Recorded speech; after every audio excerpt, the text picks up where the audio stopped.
Let's see. All right, so let's see here.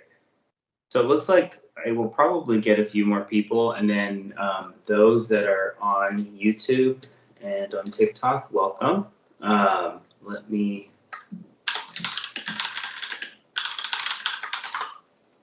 All right, so thank you for joining today. It looks like we can go ahead and get started, and if anybody else trickles in, we'll kind of go from there. Thank you for spending this Sunday with me, and hopefully this series is going to be beneficial to you. The idea for today is to kind of give a taste of how rounds are going to go. It's going to be a little different from how it was before. And so what we're going to try to do today is just have like a little intro session. I'll give a bit of a presentation. I have a Kahoot link, so that way we can kind of do a bit there. And then afterwards, we're going to do the actual round. So hopefully we will be, maybe about an hour and a half. All right, any questions before we get started? And we have people monitoring the YouTube chat as well. So Anil, in terms of like the Teams link, it's gonna be on a rotating basis. We'll have people in and out of the Teams meetings as well for each of the sessions. And so that way everybody who wants to join will have the ability. What I did this time is the people that finished the course as of 1 o'clock last night were the ones that were invited to the Teams, and then I just randomly picked a few here and there to fill out the 20 students or 25 students. So in the future, try to, for the future round sessions, to be able to actually join, it's going to be the people that complete the course. So just make sure that you do that. Okay. All right. Any questions before we get started? Cool. All right.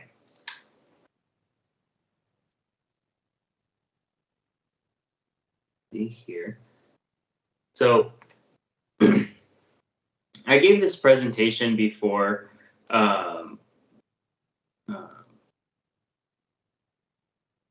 to, I believe it was to a college near here, but basically, why did I start this virtual rounds program?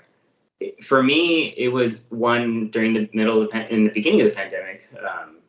There were a lot of students struggling to get experience, and a lot of the experiences that I saw pop up were more kind of just watching a lecture. They weren't very involved, and you know that's great to get a little bit of insight on what doctors do. But I remember back to residency and in med school too, when I first started seeing patients and applying the knowledge that I was learning, that's when it really hit me that this is what I wanted to do. And so it's very easy to see somebody practice medicine and think, okay, that's what I want to do for the rest of my life.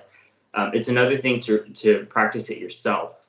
And the idea behind virtual rounds is to make this experience less passive. And when you go on interviews, when you talk to anybody that's potentially going to, invite you to an interview for med school, that's what I really want you to bring up. That this was basically an active learning exercise, and the idea of it is to give you a taste of what clinical reasoning is and applying your critical thinking skills to medicine. And it also helps kind of take you away from all that pre-med course load that you're doing right now that doesn't necessarily feel like it's really beneficial. So let's see here. So I have no financial disclosures for any of this. Any patient information is fictional, but the case that we're only going to do one case in this presentation today. It is based loosely off of a patient that I've seen, and most cases that I'm presenting are are like that, where it is based off of a patient that I have taken care of. Okay, so throughout the presentation, the people on Teams or the people that I am working with on YouTube or wherever, I will refer to them as either student doctors or doctor, and that is just what I've done to kind of put that level of responsibility in some way there. And that's how I'm going to be treating you throughout these rounds, where I will ask you a question like I would ask any medical student or a resident. I don't expect you to know everything, and that's how it is in med school and residency too, right? You're not going to know everything, and part of the whole process of becoming a doctor is acknowledging that and being okay and comfortable with it, okay? So the most important thing that you can do to prepare for your career, what do you guys think that is? Any thoughts? You guys can just shout out on Teams. You can just unmute yourself.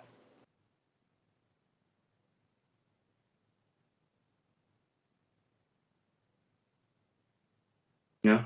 Okay, so I'll answer it then. So for me, what I realize is the most important thing that you can do to prepare for your future career is not to necessarily try to learn as much medicine as you can, but really try to work on yourselves and learn about how to deal with people. Because the majority of what you're going to be doing in medicine is not necessarily coming up with the right diagnosis, which that's important, of course, but it's going to be learning how to relay that information, how to teach your patients, how to understand where they're coming from. And that will help them buy into your treatment plan and really help them. And sometimes there's things that, you're not going to be able to help them with, right? You can't help and you can't cure a terminal cancer, right? And you have to be able to be comfortable with that and help that patient through that and heal in some way. So that way, if and when they are eventually going to pass away, that they can be in some form of peace. Okay. So the journey of being a doctor really sucks, right? And every step is designed to discourage you. The 400 plus students in your OChem class, it's all competing for that A, right? It's really difficult. And we all feel at some point that we are not going to make it, that we may not want to do this anymore, and we have that self-doubt. And if this is something that you really want to do, just push through it. Because every person that I've worked with so far would make phenomenal doctors.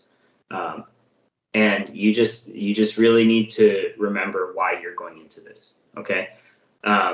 So let's just do kind of a little sneak peek of what medicine is going to be like for you.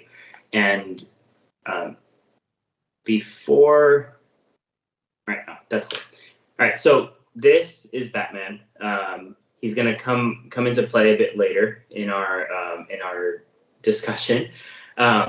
The reason why I put Batman here, one, he is, for me, my favorite superhero. And he, first and foremost, he fights crime and all that, but he's a detective, right? That's what he does. He solves crimes and he tries to find villains and all that.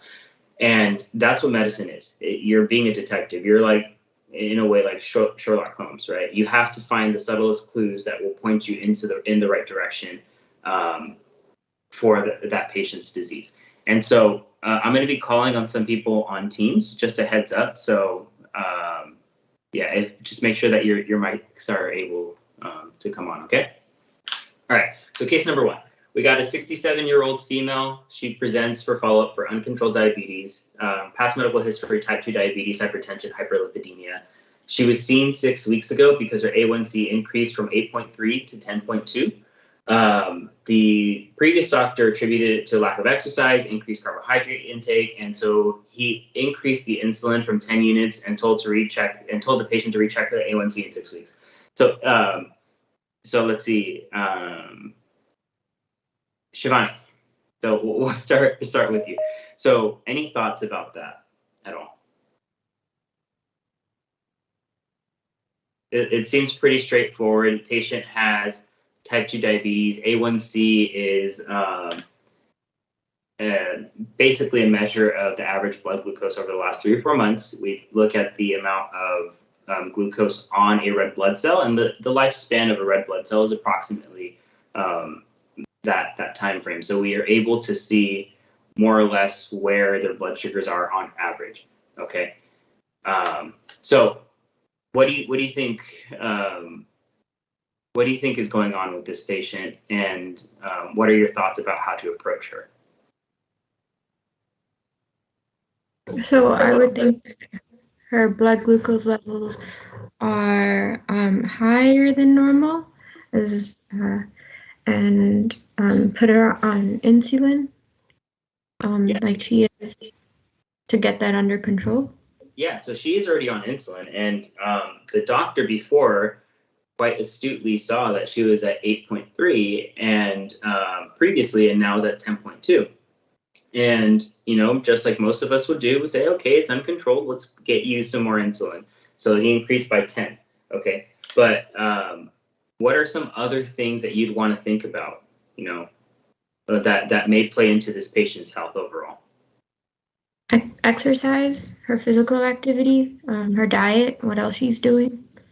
Okay. Yes, exactly. All right. So we got a few hands raised. So Emma or Elise? I would want to make sure that she can actually get her medicine, and that's not a problem of accessing, because you can prescribe it, but if she can't get it and use it, then there's no real point. Yeah, definitely. So what are some of the other factors that might play into her ability to control her blood sugars? I don't know if that was either Emma or Elise, but the other one. Do you have anything else to add? You could think about other ways, like other prescriptions. So maybe a diuretic. A diuretic probably won't help her blood sugars. It may help with like blood pressure, or if she has like heart failure.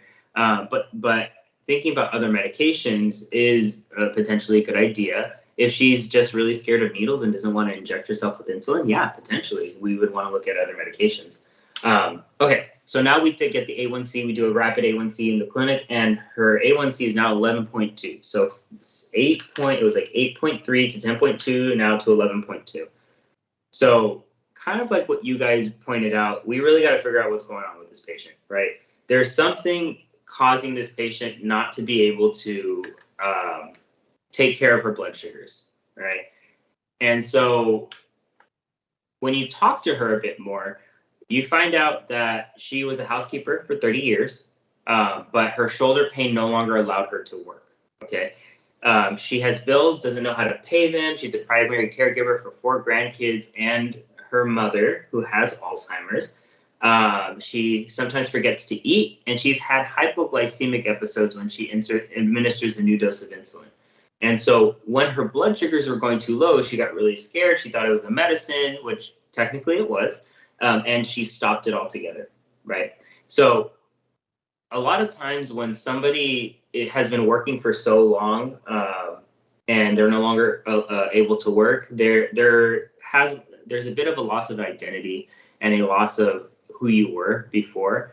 And so there may be a component of depression and maybe potentially anxiety, increased stress with everything that's been going on with this patient. So those are all factors you want to think about. But the biggest one is she had a bad reaction to the insulin, right? If you keep giving her more insulin and she's not eating, and you never talk to her about this, she's going to have another reaction again, and she's never going to trust you, right? So this is kind of where that investigation, those investigational skills, that ability to talk to a person and try to get more information from them is super important. You being a doctor, you're going to have more privilege to get more information from people. People will disclose to you their deepest and darkest secrets, things that they haven't told anybody else, right? And you have that really amazing privilege. But sometimes, a lot of times actually, you need to do digging yourself because the patient's not going to know what's relevant, right? So those are some questions that I would want you to think about. And it's not like we would necessarily teach you this, right? This is something that most of us will kind of intuitively think, okay, we gave her more medicine, she's not getting better. There's some type of disconnect there, right? And so you logically start asking these questions. So you can always look at a big old list of things that you want to ask, but for the most part, you really just want to think logically. Okay, so here are some of the multiple barriers.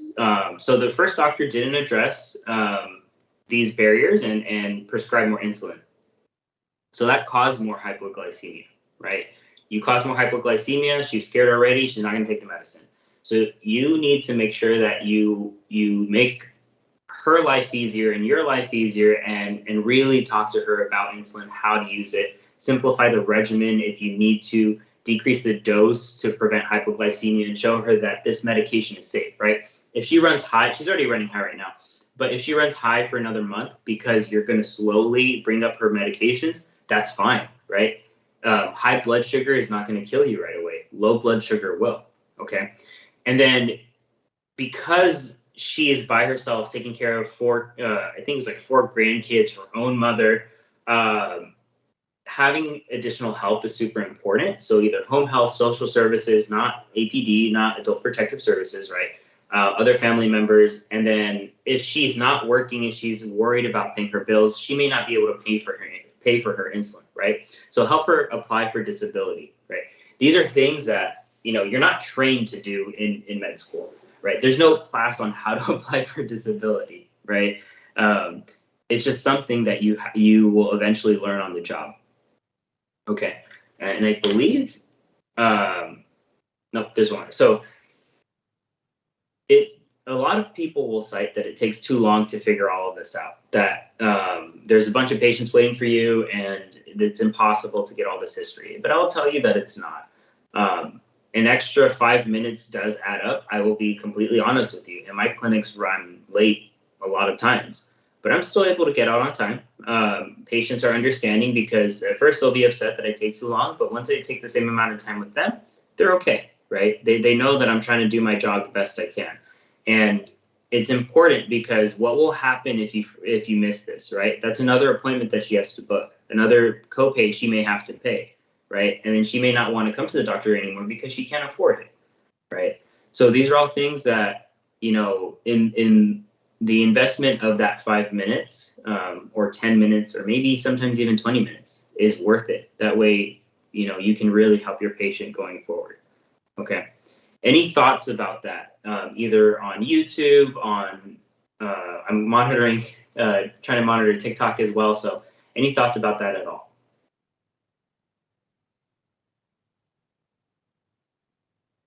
Okay. Anybody from Teams? Hi, Dr. Nafi. Hey. Just gonna say that I think this really just emphasizes how important it is to be able to get the patient to trust you and get them comfortable with you to tell like you said so they can tell you things that they probably haven't even told anyone before, because it's I feel with a lot of clinics, most doctors are just okay, how can we get this patient in and out just like that so I can move on to the next one? And so they won't take that extra 5 minutes to ask them oh, what else might be going on. But then you're emphasizing right, take that extra 5 minutes, even though you're going to be late with another patient, because this will prevent the patient from having to come back. And you're actually being able to help them and get to the root of the issue. Exactly. And I'm telling you right now, it will save you time going forward. Because the idea being you're going to probably see this patient again, right? So either you can deal with the problem now, spend a little bit more time and make your follow-ups easier, or you're going to just do the same thing next time, right? And just going to keep prolonging the problem. So, all right, let me see here. So that was kind of just a general introduction. Any questions about what we're doing today so far? I think that, let me stop sharing this. What we'll probably do right now, we'll go into the Kahoot. So let me once again share my screen. And then afterwards, we'll go into the actual case for today. Okay. So that's the Kahoot pin. Go ahead, if somebody can add it to the comments on YouTube and in the Teams chat, that'd be super helpful. And then I'll give you, once we kind of get them in both, I'll go ahead and start explaining a bit about how to access the course on the Scholarly site. Okay, is it in the chats?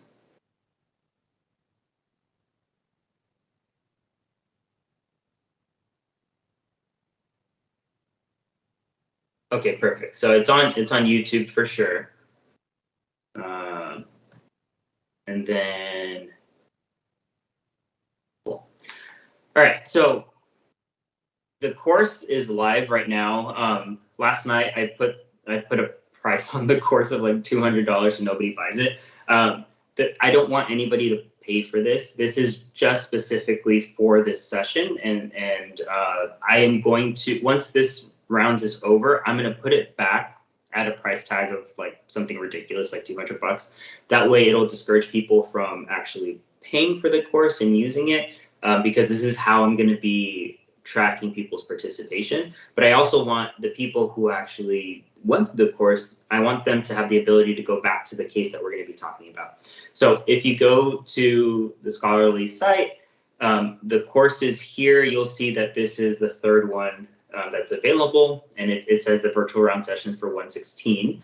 So you can view the course or enroll. I'm already enrolled, so I just view the course, but you yourself will have to enroll in it.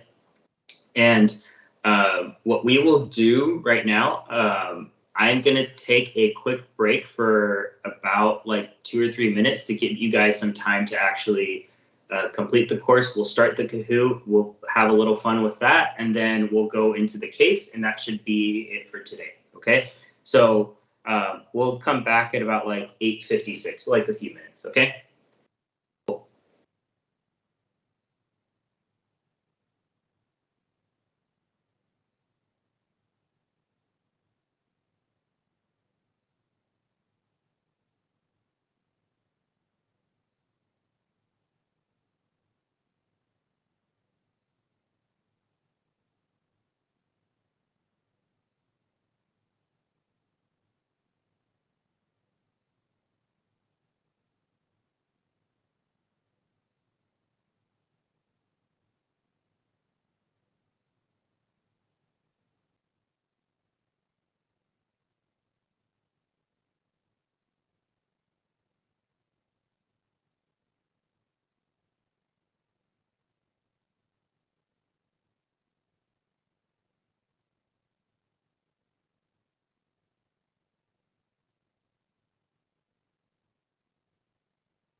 All right, did we were we able to join in?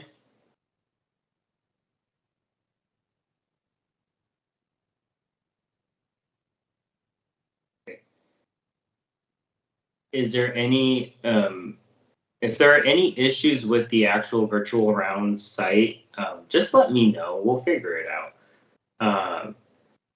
But let me start the course here for me, and then we'll go ahead and start the Kahoot. So I'll give you like 20 more seconds just to join in, make sure that you're on. And if you can stay on the app, if you have a separate device, that will be helpful.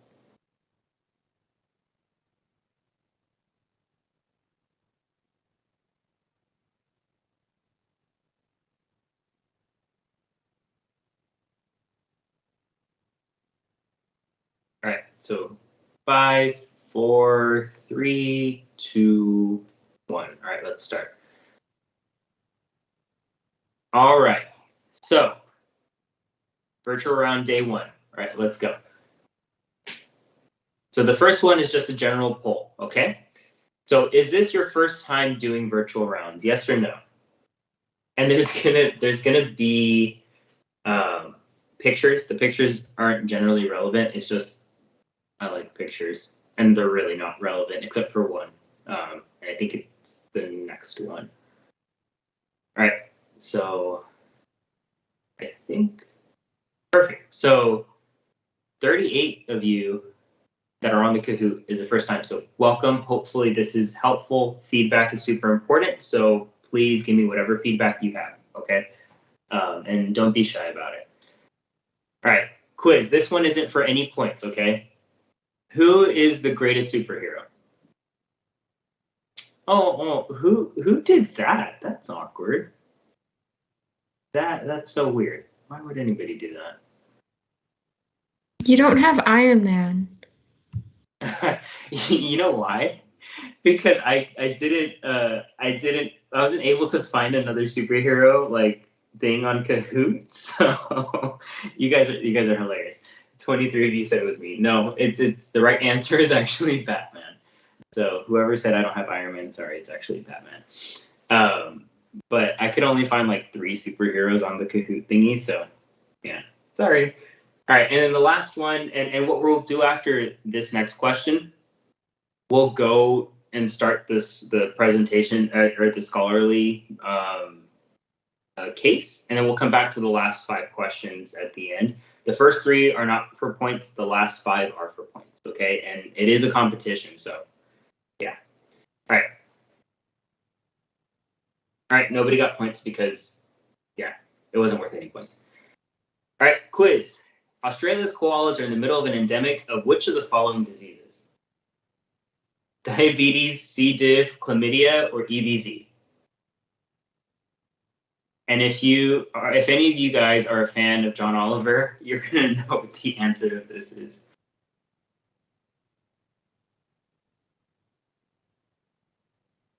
All right, we're almost there. Yeah, it's chlamydia. And I think John Oliver has a like chlamydia ward for koalas named after him now because of it. So it's pretty funny. But yeah, apparently like almost 100% of Australia's koalas all have chlamydia, and it's a huge problem for reproduction. So the more you know, right? All right, so let's jump up to the case. Was everybody able to kind of get onto that? The quiz is on Kahoot. So for those that are on TikTok or on YouTube, just the Kahoot code it should be there. All right. So now to shift gears into the actual case, I am going to, again, call on the people that are on teams. That's what I usually do. And if you don't know an answer, don't feel bad. I'm not expecting you guys to know everything. I'm not expecting you guys really to know anything, right? You should have some background based off of the information that I provided in the videos. But for the most part, you know, you're not medical students. You're not residents, right? You're not going to know this stuff. And anything you do, an idea of, you know, what you're thinking about, start developing your differential. What are 3 potentially life-threatening diagnoses that you do not want to miss? Absolutely. So I think starting off, this is not that much information, and I'm not that familiar with like the symptoms, but I guess given her age and like the chest pain, one major one that I wouldn't want to immediately rule out is a heart attack. Yeah, for sure. A heart attack. Elderly female. We don't know what her past medical history is. She may be, super healthy and not have any issues, or she may have had 3 heart attacks in the past. We don't know. You go and you see a patient for the first time, you're not going to know, right? So it's going to be super important that we get we get that information, right? Let's see, Philip. Other diagnoses that you potentially do not want to miss. Yeah, go for it. A pulmonary embolism. Okay, pulmonary embolism for sure. Anybody want to tackle that second one, right? We're talking about chest pain, but she's also having some of her abdominal pain. Any thoughts about that? And for those that are following along on the Scholarly site, if you go to the next slide, there's the quiz there. Just you can add your questions to that, to your answers to those questions right there. So go ahead and do that. Okay. Anybody else want to tackle that second part, that upper abdominal pain? Whoever raised your hand, just go for it. I can't see who it is. I was thinking since it's an abdominal pain, it might be a gastrointestinal problem. Yeah, so we're thinking potentially GI as well, right? Anything GI that you don't want to miss that could potentially cause chest pain and upper abdominal pain?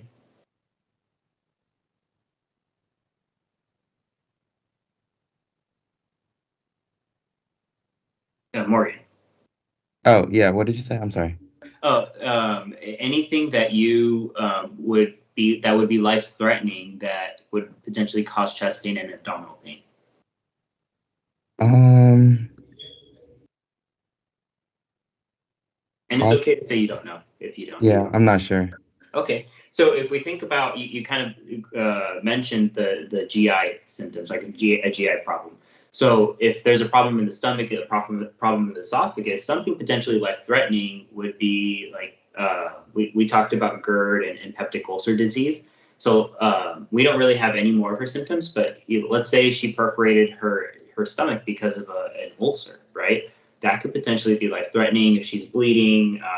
It can lead to sepsis, where you're basically having an overwhelming bacterial infection in the abdomen because you're opening up that stomach to something that's supposed to be sterile, which is the inside of the abdomen. So don't necessarily expect you to know that. We are going to be talking about GI next sessions. So, but yeah, awesome. And then what are the 3 diagnoses that are potentially more likely given the patient's chief complaint? So Naseem, thoughts? Right. So, like before was mentioned, I was thinking an MI, and then I was thinking a PE as well. But then the last one, I was also thinking an aortic dissection. Yeah. I mean, if you have an aortic dissection that starts up in the thoracics and kind of just dissects all the way down, potentially you might have some belly pain. So we said MI, PE, dissection, and then GI. And then what are some of the more likely diagnoses? And we can put basically the same thing if everybody thinks that. And you don't worry about raising your hand, okay? You can just call it out. People on YouTube said angina, GERD. Yep. So GERD, we can be one of the likely diagnoses. It's more common, for sure. Other thoughts?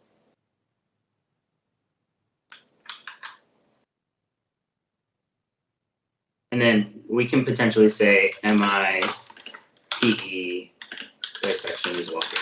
Okay, so submit the quiz, and then we'll kind of go forward.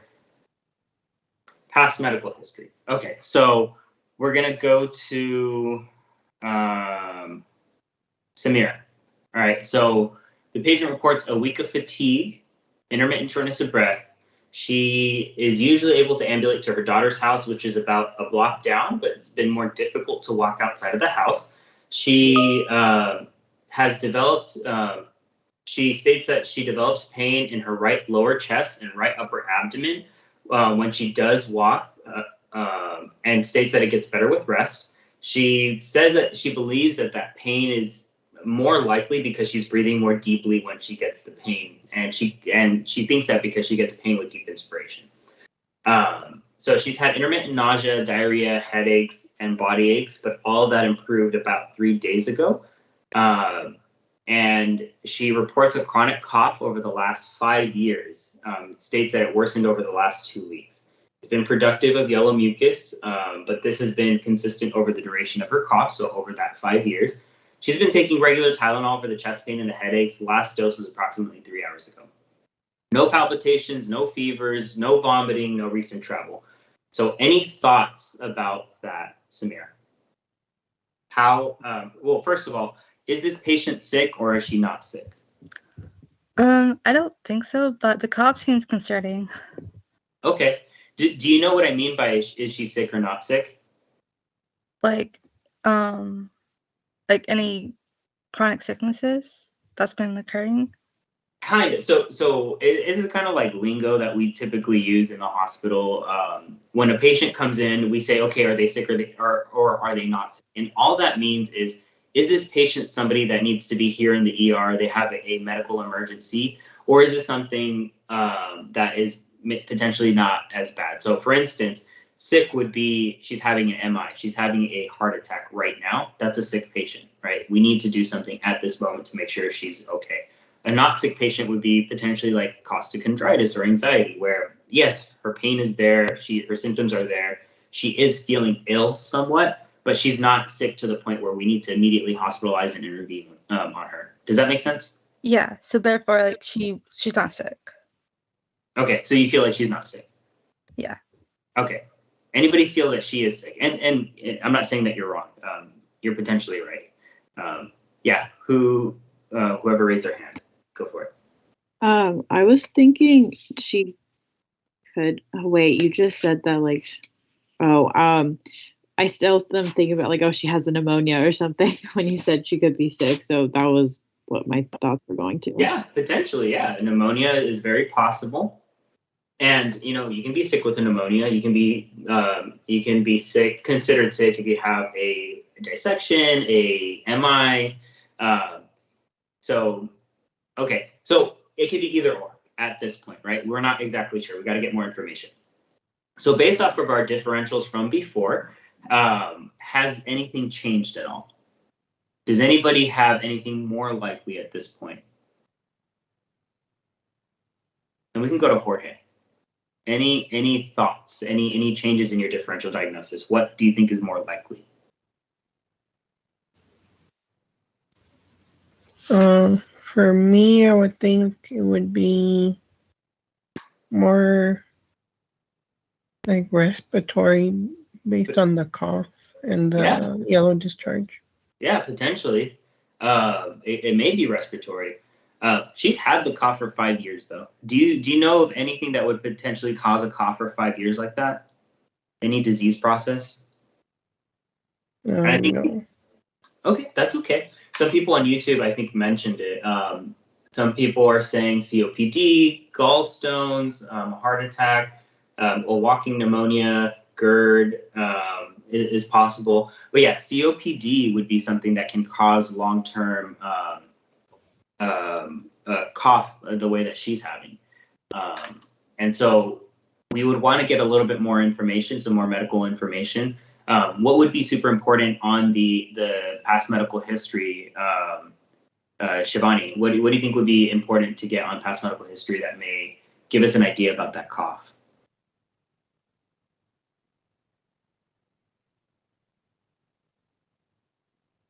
Or whoever raised their hand, that's okay too.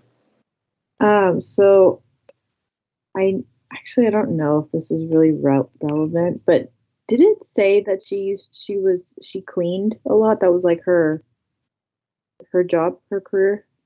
I don't think I think that was the last case thing.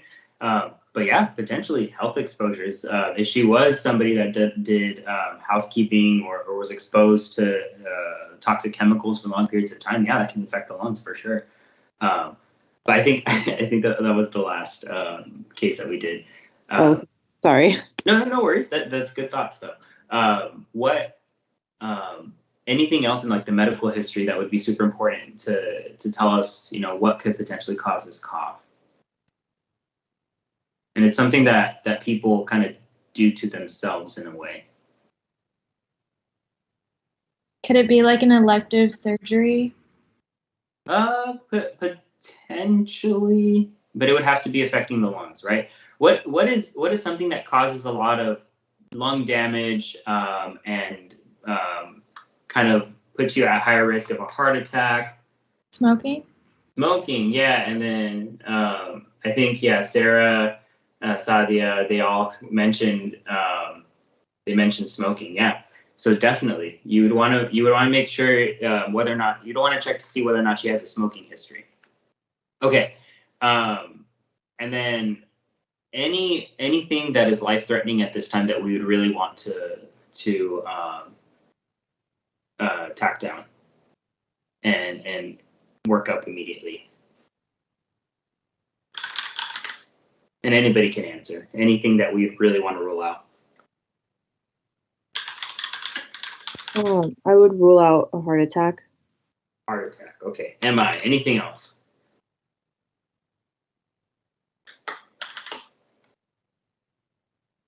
Heart attack it is. Let me see. Okay. So let's move on. So we have, let's see.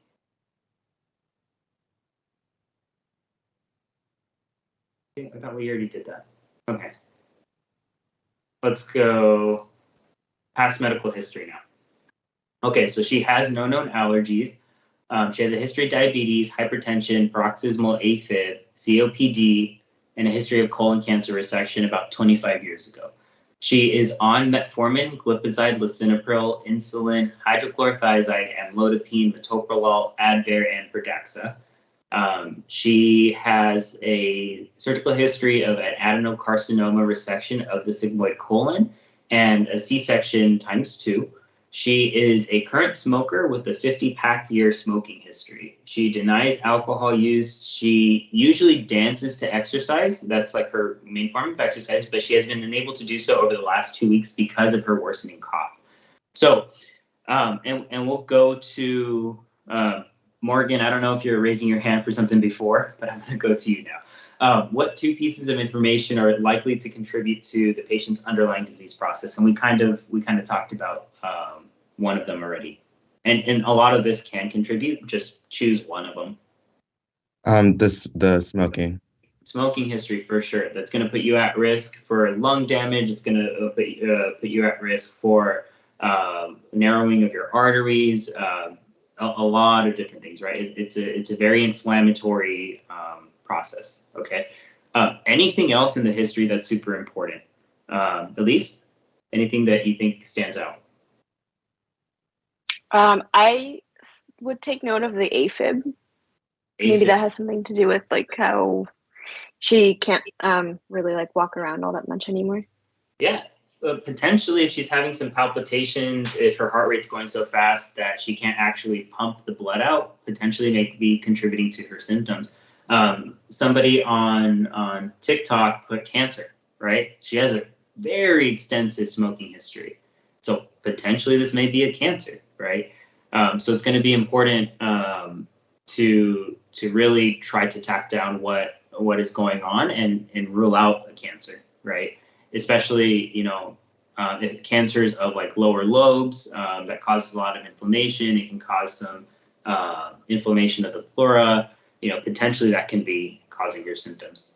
And so some of these things we didn't really talk about in our courses, and that is just kind of how medicine goes, right? So try your best. Let me see. Anybody else here on YouTube? Yeah, somebody said PE. So perfect. Okay. All right. So I'm just going to skip the quiz, okay? You guys put your answers in. That way you can get credit, okay? All right, so vitals. So her vitals are heart rate of 98, respiratory rate of 22, blood pressure of 110/65, O2 sat of 88 on room air, and temperature of 99. So, Shivani, I don't know if you're still here, but can you interpret the vitals? You don't have to kind of give a differential, just give us an interpretation. What's normal, what's not normal? Okay, so I'm still here. So I think the respiratory rate is a little higher. The heart rate is supposed to be from 60 to 100, and so that looks good. The blood pressure, it looks okay. The SpO2 is lower from what I know, and I want to know what SpO2 on RA means. I've not seen On it. room air, sorry. O2 saturation on room air. That's what it means. So she's 88 on room air. Okay, so that one's lower. And then, yeah, so I think she's definitely having a breathing problem because she's has a problem with her lungs or something like that. Yeah, so this might be a lung issue. So you mentioned everything perfect, right? And then her temperature, I don't know if you mentioned that. It's normal. But yeah.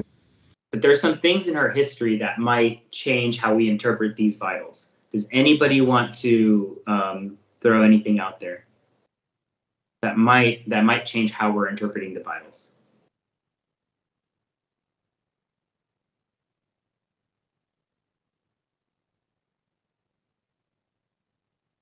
Grace, what do you think? What do you think about her heart rate?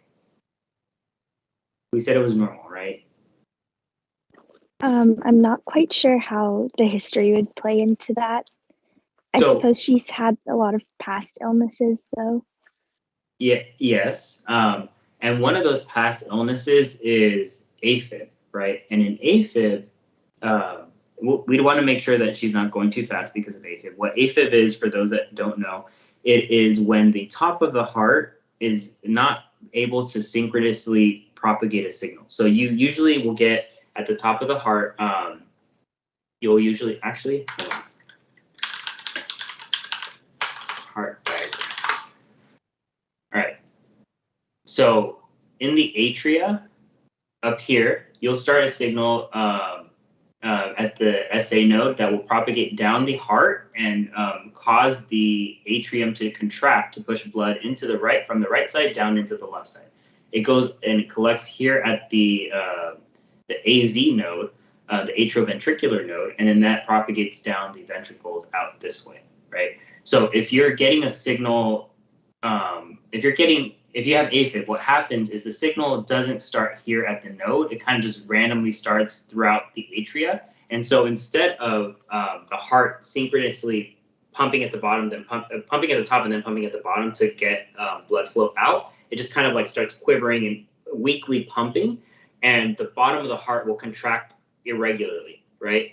And so what can happen is if these signals are too rapid, you start getting too much signal up here up top, propagating down and triggering that AV node and causing the ventricle to palpitate really fast and irregularly.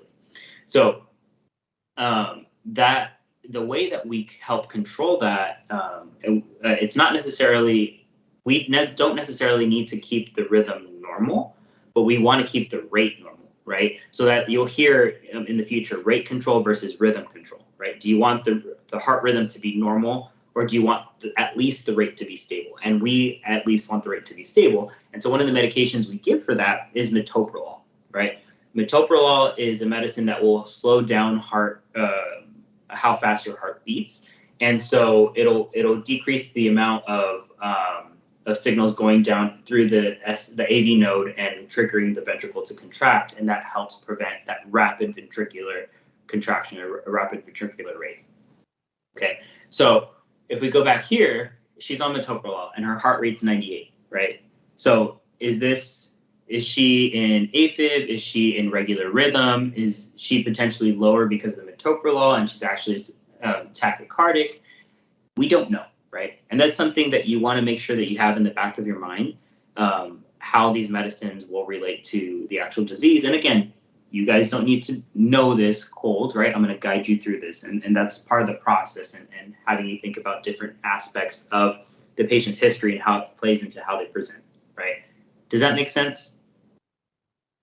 Any questions about Afib or what's going on in this patient?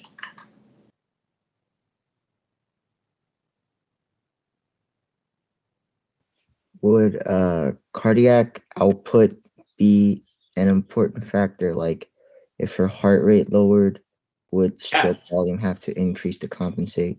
Yeah, perfect. So somebody, so you're remembering the physiology, which is incredibly important as you go into medicine. So, yes, the stroke volume is a product of the heart.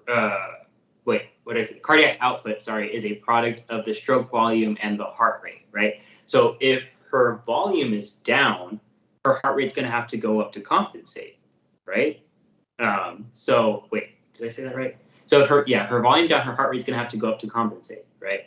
And in somebody like that, let's say we have a something that's blocking that signal from propagating as quickly, you may have difficulty actually getting a fast enough heart rate to really perfuse the patient. And let's say this patient's blood pressure is usually like 160 over 100, right? This is a low blood pressure for her, right? That 110 over 65 is low. And so she may be having an issue actually perfusing her system because of this low blood pressure, right? And so, yes, perfect. You want to think about that physiology. The other thing in the medical history, and we'll kind of go a bit faster due to time, is the temperature, right? The last dose of Tylenol was 3 hours ago. So that might be masking a fever, right? Does that make sense? So if the patient's last dose was 3 hours ago, the Tylenol might be working, and she might be having a 99-degree temp right now because the Tylenol brought it down. She might normally be like at 101, and that's a fever, right? So we don't necessarily know.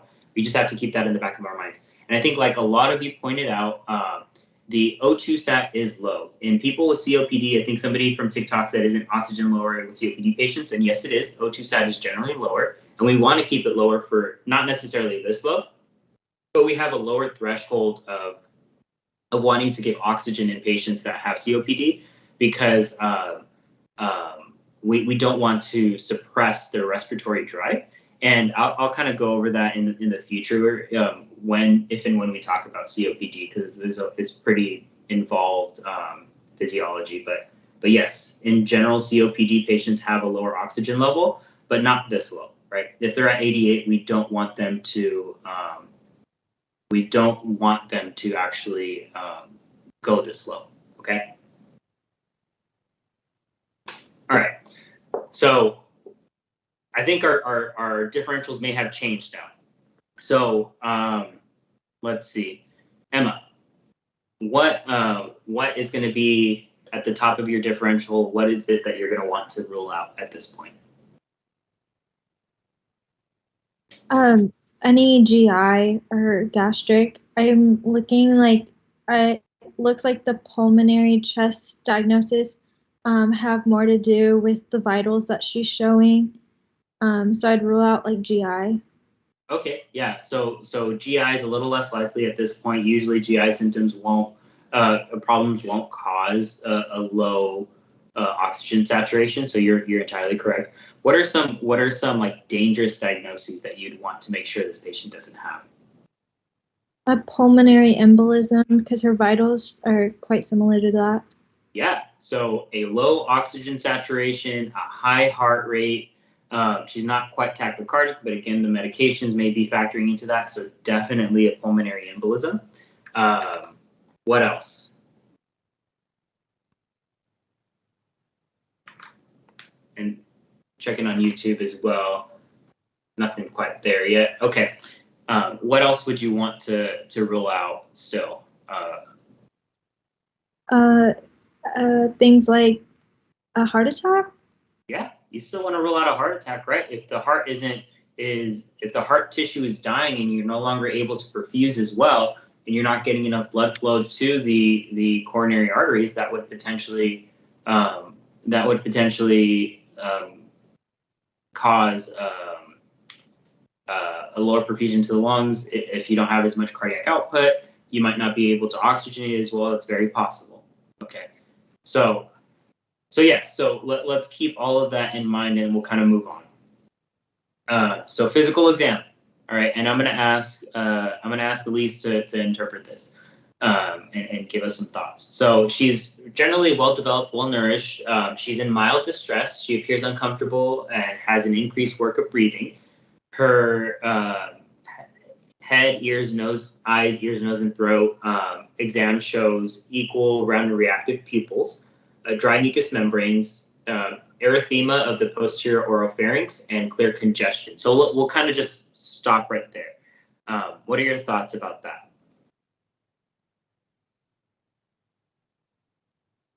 Elise. Sorry, I was just trying to get my mic on. Well, the increased work of breathing and I guess the dry mucous membrane sort of makes sense given her vitals. So I guess I would want to put her on some sort of O2 that works with COPD, like that works for her well. I want to start that right away. Yeah, and that's and actually we would want to do that before the nurses will generally start the patient on O2 before you even walk into the door, into that patient's room. So yeah, absolutely. If it hasn't been done before, we're going to want to do that. All right. What else? What about the erythema in the posterior oropharynx and clear congestion? What does that potentially make you think of?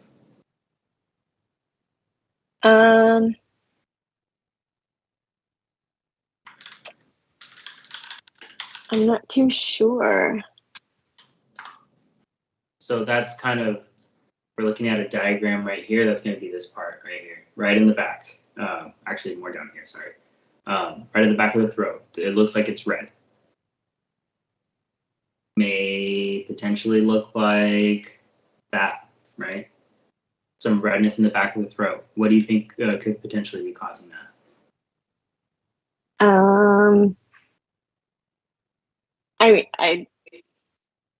I'm not too sure. Yeah. It's okay. It's okay. No worries. Siobhan.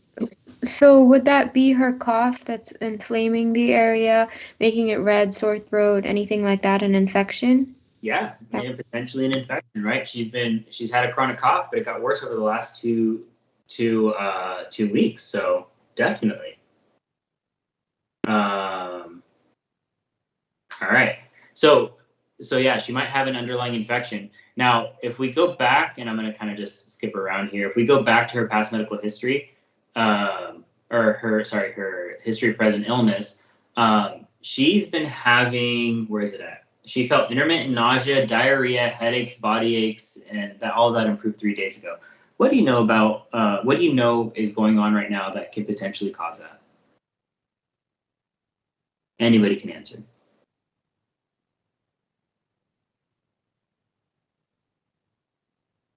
Nassim, what do you think? COVID. Yeah. She might have COVID, right? She has the GI symptoms. We know the Omicron, we're getting a bit more GI versus like the other presenting symptoms. Body aches, headaches. Yeah, it might be the flu. We don't know, right? So she might have a viral illness that has been causing that cough to worsen over the last 2 weeks, right? So this is how kind of things start to tie together. You get an idea of what's going on with the history, and using this physical exam, you try to confirm or cross off some of the things that are going to be on your differential. So cardiovascular, she's regular rate and rhythm, no murmurs, rubs, or gallops. She has an increased work of breathing, like we mentioned before. The lower lung fields have crackles bilaterally. The right is much greater than the left. The abdomen is soft, non-tender. Bowel sounds are present in all 4 quadrants, no rebound or guarding. She has no rashes, and she's alert and oriented ×3. So that means that she is pretty much aware of what's going on. So now we have the history. We have her history of present illness. We have her past medical history. We have her vitals. We have her physical exam. So this is where you're going to start, really narrowing down and figuring out what your number one diagnosis is, and then using your labs to confirm or cross off some of those dangerous diagnoses. So, Philip, what do you think is most likely at this point? Um, I would probably say a pulmonary embolism. Pulmonary embolism. Okay. Increased work of breathing, might potentially have lower lung field crackles. If it goes into the lower fields, and I can see if it causes an infarction, you could potentially have a lot of edema there too. Yes, usually though pulmonary embolisms are very, I mean, I guess it's not rare to see it bilaterally. It's more, so I'll take that back. So yes, pulmonary embolism is definitely a potential you want to rule out. Anything else that goes higher on your differential, Emma? Pulmonary embolism was what I was thinking as well. Give me something else. Pneumonia. Pneumonia, for sure. So she had an infection, right? It looks like she had some type of viral infection, and then it's getting better, but now she's presenting with these with this worsening cough. She has that crackles in the lower fields. She has evidence of infection in the throat as well. So absolutely. Okay. All right. Let's see. Samira, what studies do you want to order at this point? A chest X-ray. A chest X-ray, for sure. Yeah.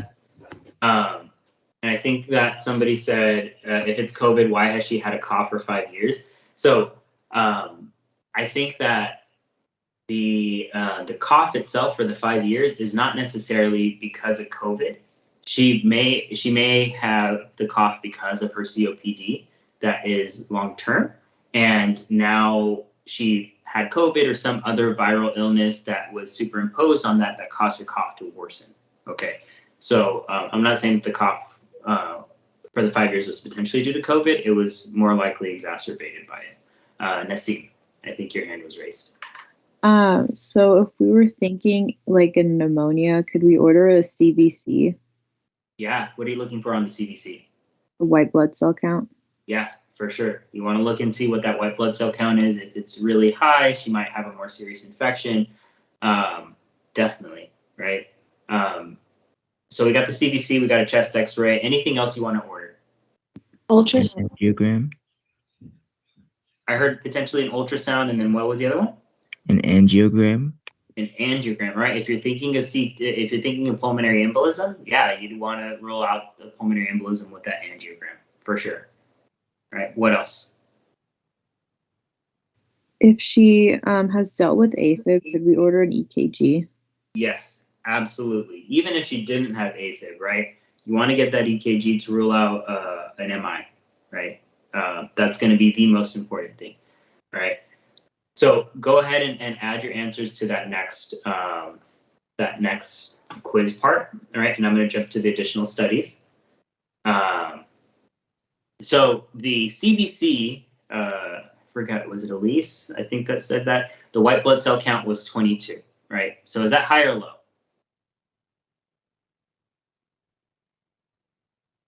Anybody? High. It's high. Yeah, thank you. So it's high, right? So her white blood cell count is actually pretty high. So some type of inflammatory process going on. The other thing that I wanted to point out on the BMP is her BUN and her creatinine, right? Is that high or low or normal? Grace, what do you think? I'm not sure. That's okay. Do you know what the BUN and creatinine does by any chance? I do not. Okay, no worries. It's a marker for kidney function. Okay, so the kidneys are very sensitive to fluid, right? If you're very dehydrated, your kidney function is going to decrease. These levels are going to go up. What on the physical exam tells us about her fluid status? And I'll go back to the physical exam. Anything on here tell you anything about her fluid status?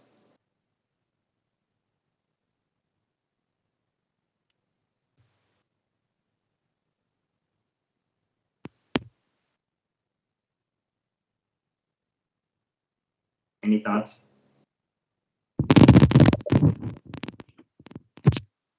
Nassim.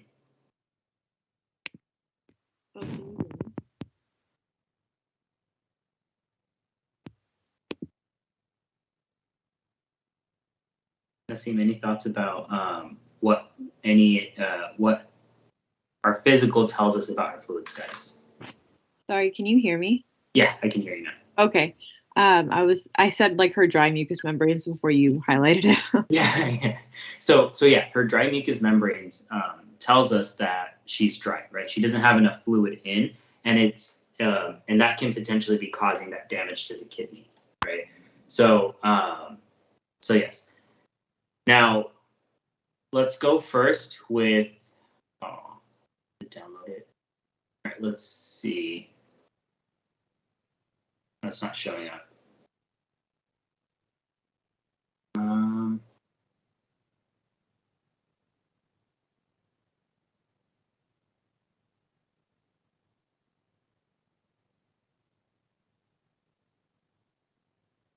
right, can you see that? Yeah, you can. Okay, let's see.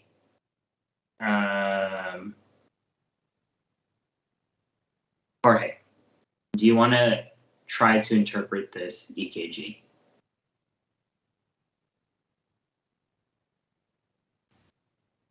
I don't really know how to interpret one. No worries. So the EKG itself, you want to look to see how regular it is, right? So does this look like these little peaks right here are a heartbeat? So does it look like this is happening on a pretty regular interval? Yes. Yeah, I would agree. It looks like it's happening on a pretty regular interval. So if you have a history of AFib and your heart rate generally kind of goes haywire and it doesn't really contract consistently, does this look like AFib to you, or does this look more normal? Looks more normal. More normal, right? So with AFib, let me see if I can AFib heart rate, not heart rate, EKG. So in an AFib EKG, you kind of have something like this, where these intervals are not really regular, right? These little peaks are not regular at all. Okay, so yeah, absolutely, this looks more regular. Okay, and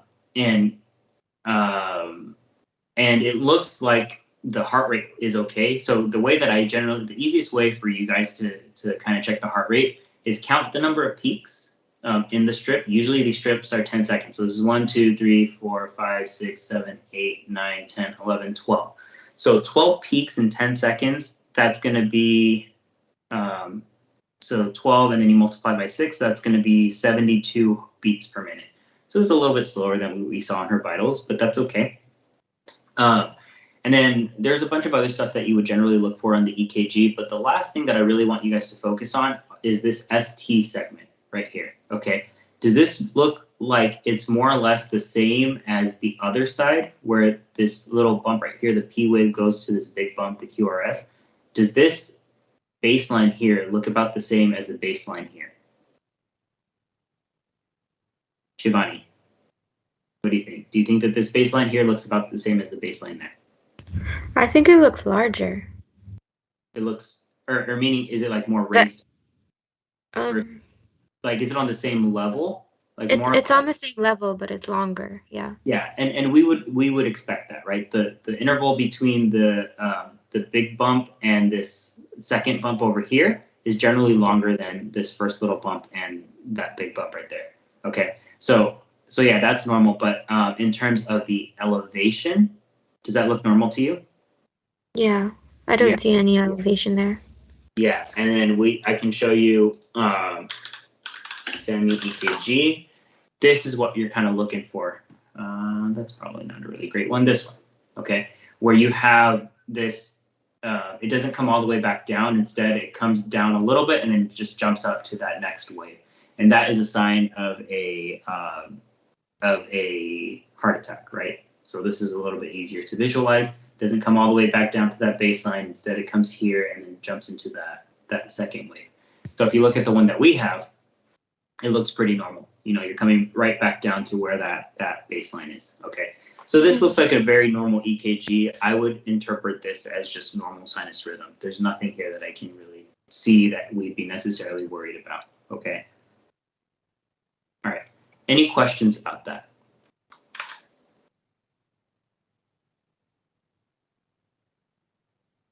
Nope. Okay. So let's keep going. So, and then I'm gonna have who have I not picked on? Let's go with Nassim. I think I did pick on you, but I'm just gonna go with you anyways. So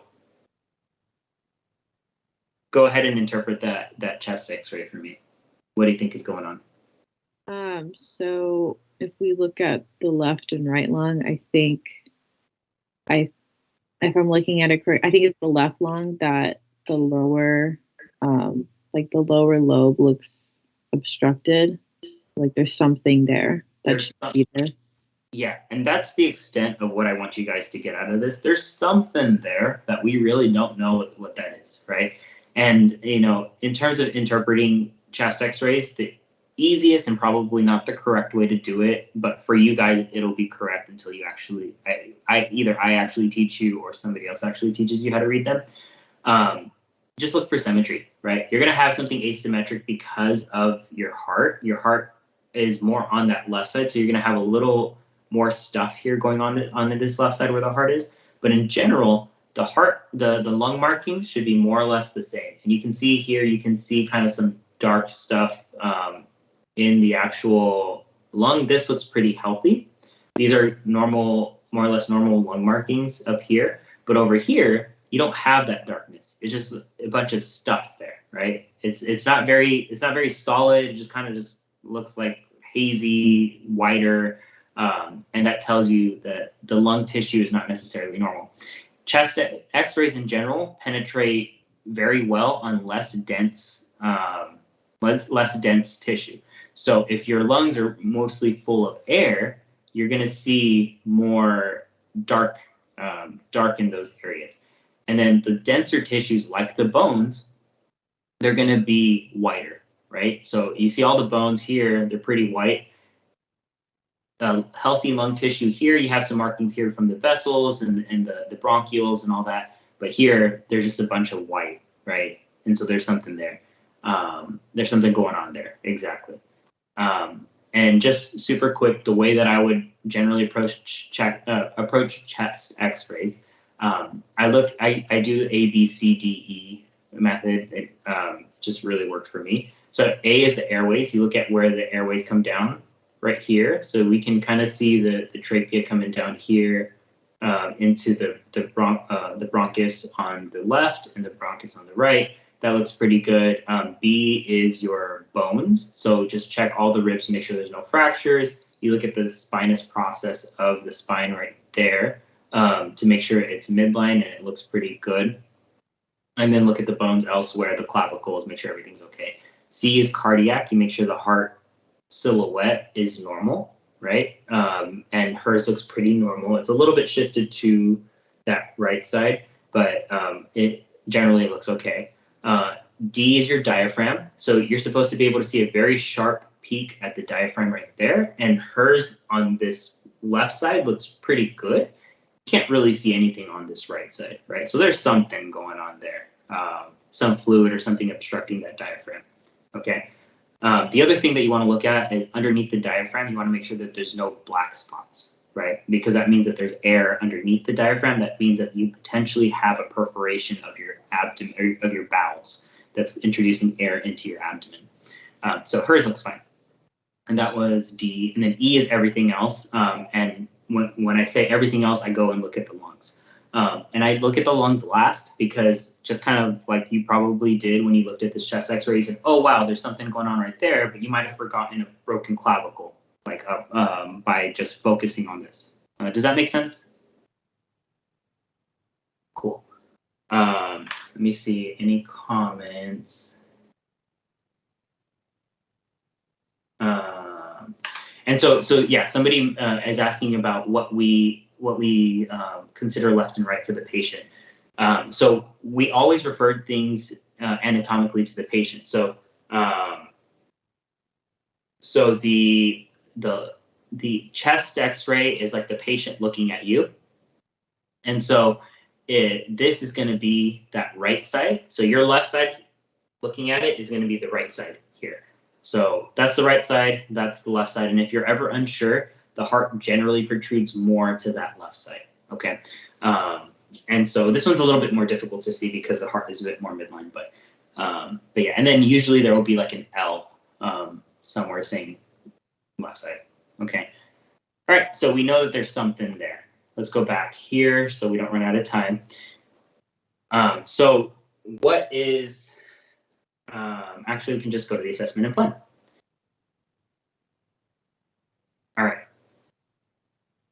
So I want you guys to list out your differential diagnosis, give your final assessment of the patient, and what is the most likely diagnosis and why. So you guys can go ahead and fill that out on your own. But let's go with Philip. What do you think is, what's your differential? I guess, what is the most likely diagnosis for you at this point? Because of that chest X-ray, kind of changed my mind. Like, I was always saying pulmonary embolism, but I feel like it's got to be something else. I don't want to say a pneumothorax because you said like if there's black spots, that means there's air, and we don't really see air in that white mass area. I'm not too sure what we could narrow it down to. So, yeah, good. I mean, you gave your thoughts. You gave us some good ideas. Let me show you what a pneumothorax typically will look like. That one's a good one, but I want to see if I can find a different. This one's pretty good, actually. All right, so you see the lungs here. You see all the markings on this left side going all the way out to the edge where the rib cage starts, right? All of these lung markings going out. If you look here, the lung markings stop abruptly right there. Right? They all stop right there, and then the rest here is all air, right? This is all free air, not inside the lung. So this is what a pneumothorax would typically look like. Does that make sense? Yes. Cool. And then if we look at this patient, we have lung markings all the way at the end, and then we have all this like schmutz there, right? We don't know what this is. Nassim, what do you think? So it could either probably be an obstruction in the lungs, or if it's fluid filled, then I was thinking COVID or pneumonia. Yeah. So COVID, pneumonia, usually with viral pneumonia like COVID pneumonia, you don't typically see this consolidation on one side. It's more kind of a diffuse haziness bilaterally. Does that make sense? Yes. So for this patient, she has it looks like she has an actual consolidation over here.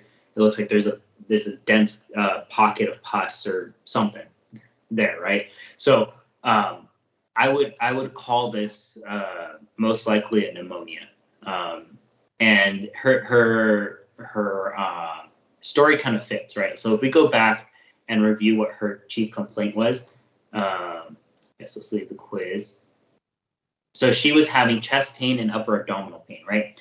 If we look at where this is located, this is kind of right on that border between the chest and the abdomen. Does that make sense?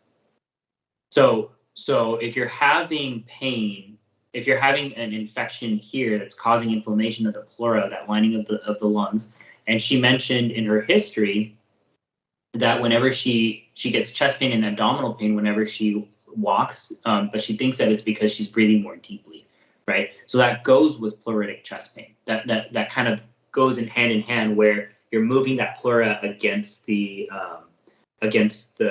inflamed portion of the lung, and the inflammation of the pleura will cause that pain. She's on. We can go through the history here as well. The intermittent nausea, diarrhea, headaches, body aches, that makes sense if she had something like COVID or some other viral illness that may have triggered her or made it more likely for her to get that superimposed bacterial infection. Like we said, the cough over the last 5 years is probably COPD. And she's been productive of yellow mucus. It's been consistent over the duration of her cough. People with COPD do produce mucus. And then she's taking Tylenol for the pain, right? Tylenol is a antipyretic, right? Yeah. So it will decrease your fever. So that makes sense as well. I would have categorized this patient as probably sick, but we would have had seen the vitals to help kind of distinguish that. Past medical history, right? She has COPD. That's going to put you at a higher risk of infection. You can't clear the mucus as well. She has that long smoking history, right? One thing that you do not want to miss is, yes, we can say that this is an infection, but we don't know for sure if there's anything underneath that, right? What if she had a cancer there, right?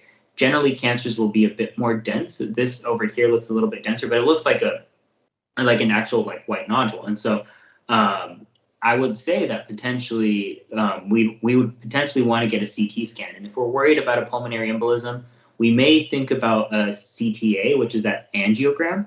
The problem, though, is her kidneys, right? You're going to have a hard time really getting the angiogram because her kidneys look like they're injured.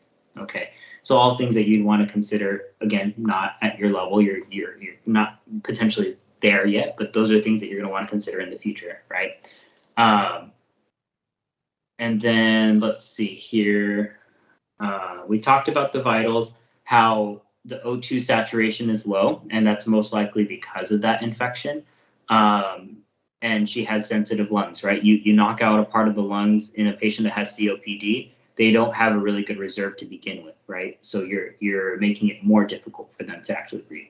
You guys did a really great job pointing out that heart rate, making sure we thought about pulmonary embolism, given that she is on a medication that lowers her heart rate and her respiratory rate is a bit higher. And again, we talked about that temp being a bit lower because she's on Tylenol. Physical exam, I didn't put anything about agophony in there, but it would be a really good thing to go and try to listen and hear those E to A sounds. See, as she says E, E, E, if it changes to A, because you know that there's some type of consolidation there if there is, just because that changes the way that the sound waves propagate in the lungs. And the first time you hear it, it's awesome. And then, but I didn't put it in there just because I felt like it would kind of give it away. But that increased work of breathing, the crackles in the lower fields, it's super important. Somebody mentioned congestive heart failure. And that's another thing that you want to think about that we really didn't talk about. Heart failure in general is pump failure. Your heart is no longer beating the way that it's supposed to be beating. And you can't push that fluid out as well as you did before. So you end up building up fluid in your lungs. And so you end up with these crackles bilaterally. And then we talked about the physical exam already, and then the additional studies like we mentioned. So this white blood cell count is most likely because of the infection. So go ahead and submit that. I'll leave the course open for the next hour or so. So submit that whenever you can, and you all get credit for it. So as we kind of jump back into the Kahoot, any questions about anything at all about that case? Any thoughts, any ideas, anything didn't make sense? Just to finish her assessment, in like terms of treatment, it would just be an antibiotic. Yeah, actually, I should have actually done the actual assessment. So yes, antibiotics. Absolutely, we want to give her some antibiotics. Depending on what it is that you think she has, and what her comorbidities are, you're gonna change her antibiotics depending on that. Most of the time, patients will receive a dose of ceftriaxone. You may want to get a sputum culture, but really they're not very helpful unless the patient has a history of like resistant bacteria, or if she has, if you're worried about something like tuberculosis. She has a low oxygen level, so absolutely we want to get a oxygen on her, right? So that's probably the first step that we want to do. She is a bit dehydrated, so we want to give her some fluids as well. That'll help improve the kidney function. If her kidney function improves and we still have a suspicion for pulmonary embolism, we can go ahead and get that CT angiogram. But I would hold off until we have a better idea of how her kidney function is and see if she gets better on the antibiotics. And then, yeah, so that's generally what I would do to start off for her. Any other ideas, any other questions about the case? Sorry, last question. You said you would have to wait to see if the antibiotics work. How long would that usually take? It depends on the patient, but usually within a day or two, they'll have some improvement. They're not going to be 100%, and usually we keep patients in the hospital until they're at their baseline oxygen saturation. And then if we feel comfortable transitioning them to oral antibiotics, we will do that. Somebody asked, is this a patient that would be hospitalized? And yes, I would hospitalize this patient. More so, not because of the pneumonia, but more so because of her oxygen saturation, because it is low. I think somebody's asking, where do we access the quiz? So I'm not sure which quiz you're mentioning. You're talking about the ones in the actual course itself it's built into the course that we're doing together. The Kahoot quiz, there was a code, and I don't know if we're able to rejoin. Does anybody know if people can join once we start the Kahoot? I've hardly used this in the past, so. I'm pretty sure you can. It just might be a little weird. I think you'd have to jump onto the question that we're on right now. Yeah. Let me see. Do we still have the code? We can always put the code. We can always put the code up here for the people on YouTube. Let's see, I think people.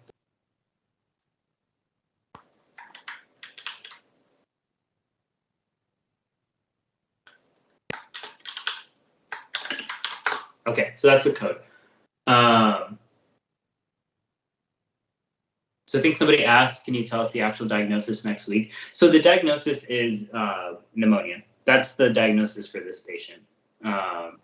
And we kind of went through the management. And then Crystal's asking, how do we get access to the teams? I'm going to be doing it on a rotating basis. Today was a little bit different just because I was having some issues with teams. But there will be the people that were on teams today, most likely will be on YouTube next week. And then we'll have people that are on YouTube just on teams, and we'll kind of rotate through to make sure everybody has a chance to participate. All right, cool. So let's go ahead and keep going with Kahoot. So the next 5 questions are actually worth points, and it'll be kind of like a continuing competition throughout the course. So it's going to be important that you try your best, and there may not be some prizes involved. So just got to figure that out still. But you guys ready? All right. So that's the leaderboard so far. Let's go ahead and go to the next one. All right, which of the following diagnoses are more likely in a patient with hemoptysis? All right, so a STEMI, GERD, which is gastroesophageal reflux disease, that's just acid reflux, pericarditis, or pneumonia.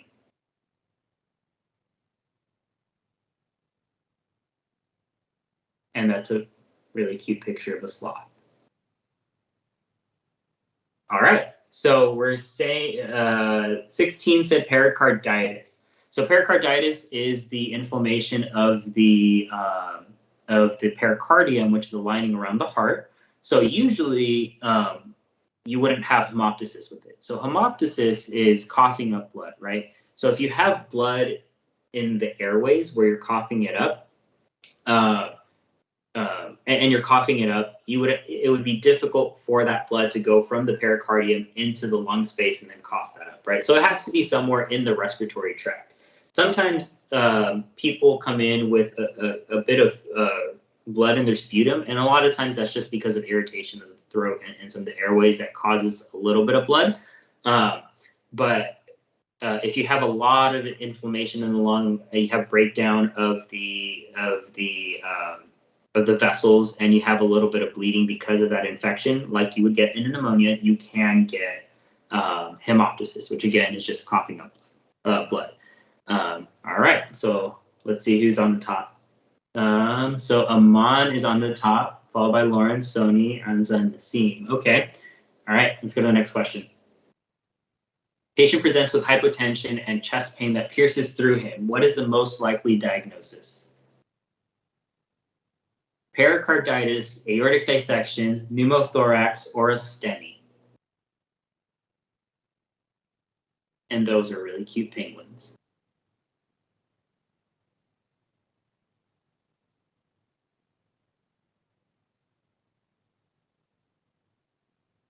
Aortic dissection, good job. So yeah, pain that radiates from the front of the chest to the back is usually associated with aortic dissection. Hypotension is low blood pressure, right?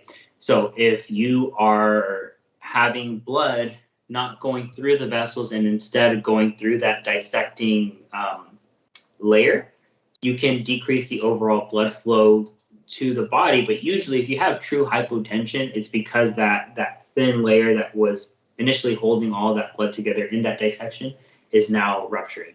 And so let me see. Aortic dissection.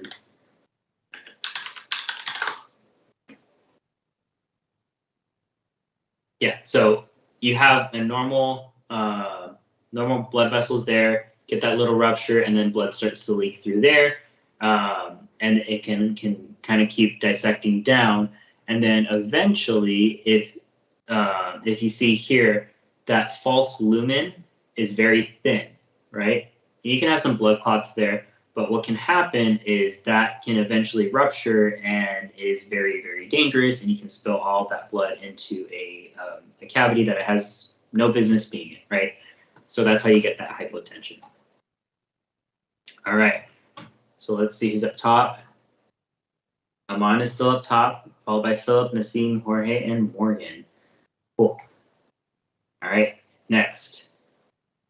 18-year-old male presents following a motor vehicle accident. You note tracheal deviation and hypotension. What other findings might you see? Hyperresonance on percussion, pain that improves with leaning forwards, pulse difference between the left and right arms, or focal consolidation on chest x-ray.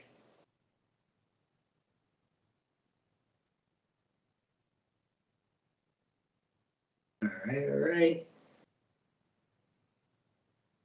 Okay, so that was a bit of a harder one. So hyperresonance on percussion.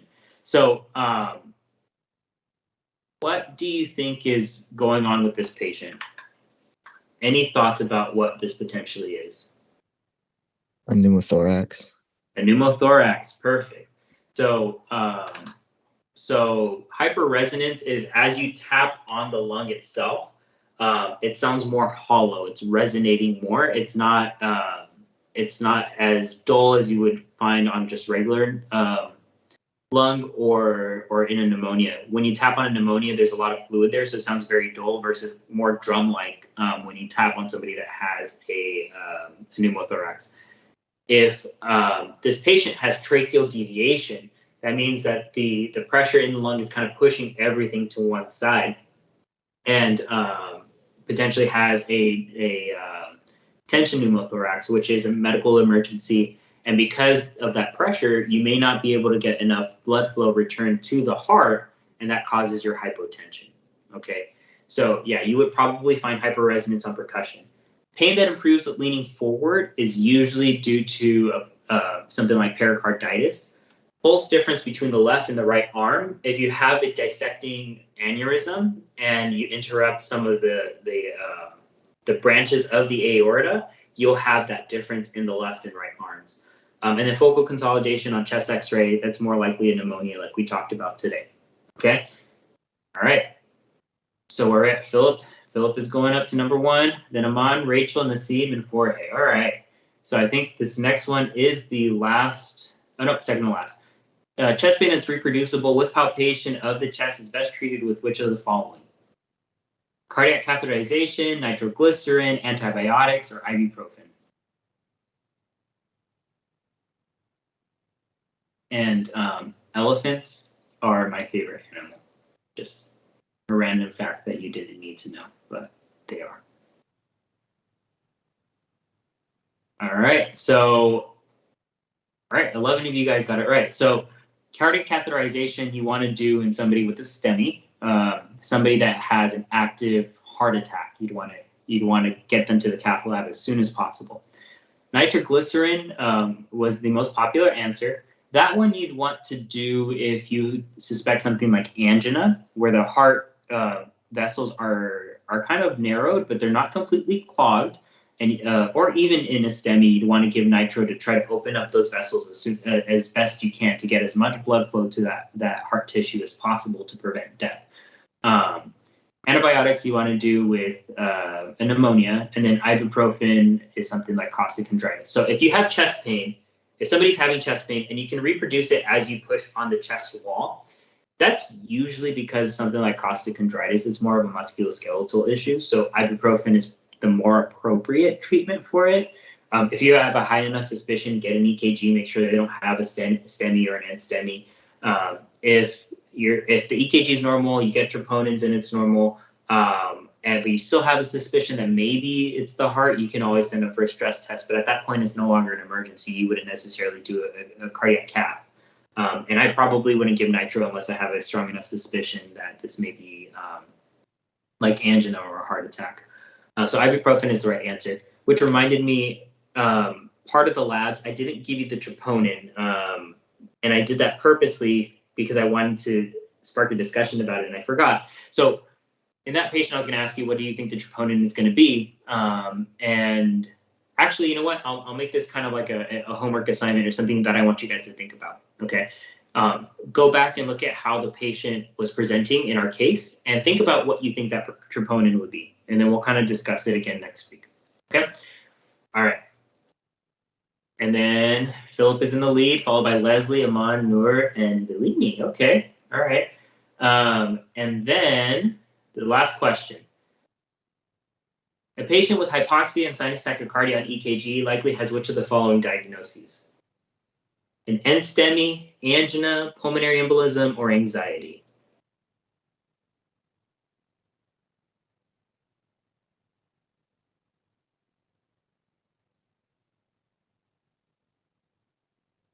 All right, let's see. How many people are participating?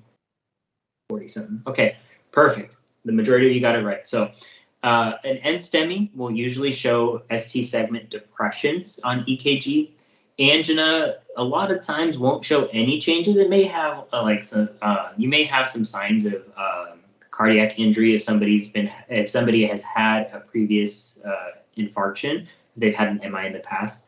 Pulmonary embolism, if you look at once you're in med school, or if you read about like the most common or like some signs of pulmonary embolism on EKG, you'll read about like, I forget what it is, like Q S2, Q3, something like that. I don't really remember. I have to look it up again. But that finding is incredibly, it's pretty rare. So the most common sign of pulmonary embolism on EKG is sinus tachycardia, right?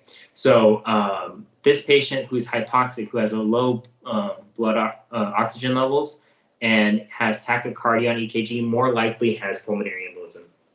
Anxiety, you can get sinus tachycardia on EKG, just like a fast heart rhythm, but you usually won't be hypoxic, okay? All right, any questions about that? Cool. All right, so let's see who won. So Chris got third place, okay. Second place, Bellini, okay. And first place is Philip, all right.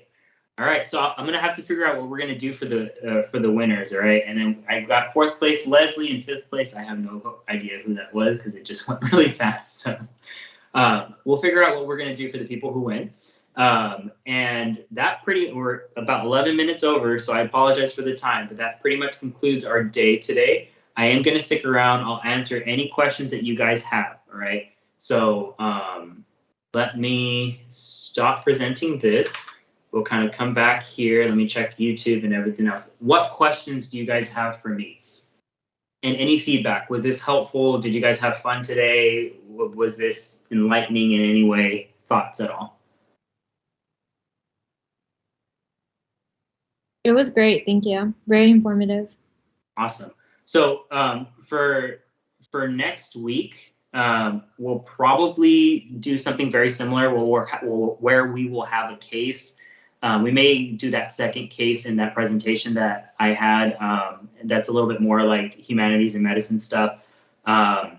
Then we'll probably have the Kahoot interspersed throughout the presentation to kind of get us thinking a bit more, and then the actual case itself. For next week, I will be only inviting those who finish the course to teams, okay? So you have to finish the course by next week to be able to be invited to teams. I'm still considering whether or not we will keep up the YouTube open for everybody. Most likely, yes. And in terms of the days,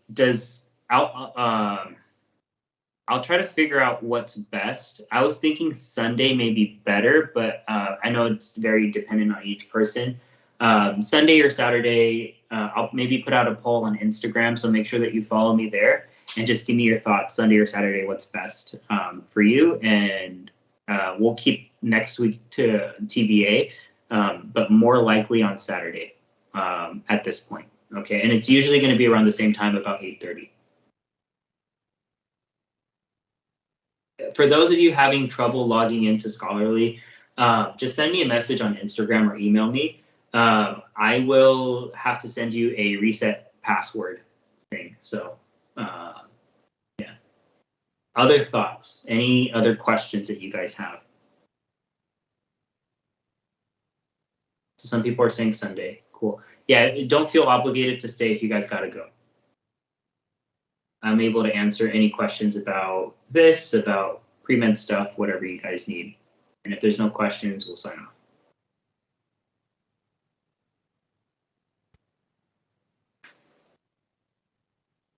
All right. It looks like there's no more questions. So with that, if you have questions, send me a message on Instagram or on through email, and I hope you guys have a good weekend. All right, take care, everybody. Bye.